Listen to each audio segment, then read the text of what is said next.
Hutan mangrove itu biasa dianggap sebagai filter terhadap air yang turun dari daratan menuju ke laut. Jadi ada mangrove sebagai perantara di situ, teman-teman. Jadi proses itu terjadi pada saat hujan. Jadi air yang turun seperti hujan itu ke daratan, itu kan proses turunnya itu agak cepat ke laut. Nah, air yang turun ke laut itu biasanya membawa lumpur, membawa pasir, membawa tanah, teman-teman. Seperti tempat ini, teman-teman. Ini kita lihat air yang ada pada kawasan hutan mangrove itu keruh. Semua kelihatan keruh, berwarna kuning, teman-teman. Nah, air yang kuning ini tercampur dengan lumpur, pasir, maupun tanah dari daratan, teman-teman. Oleh kawasan hutan mangrove, air ini itu diam, tidak bergerak, teman-teman.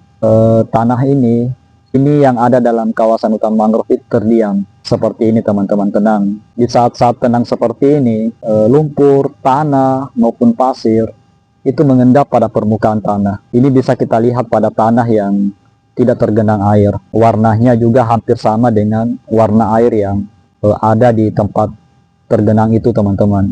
Ini merupakan sisa-sisa lumpur, sisa-sisa tanah maupun pasir yang masih kelihatan dan mengendap sebelumnya yang ada pada permukaan tanah ini. Jadi sebelumnya tanah ini tergenang juga sama seperti yang area yang tergenang di sana itu, teman-teman.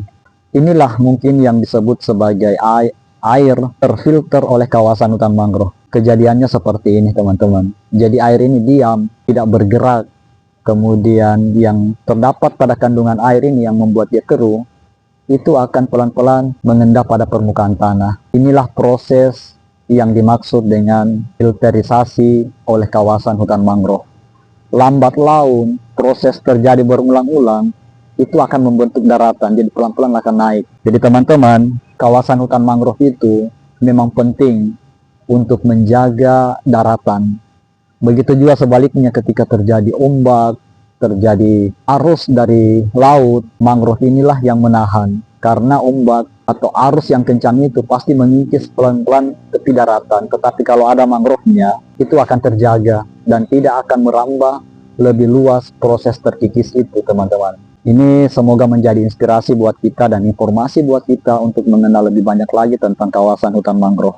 Semakin banyak kita mengenal kawasan hutan mangrove dan sesuatu yang terjadi di dalamnya, itu bisa kita lebih menambah wawasan kita tentang manfaat dan fungsi kawasan hutan mangrove. Oke, teman-teman, saya doakan kalian yang menonton menjadi orang-orang yang sukses.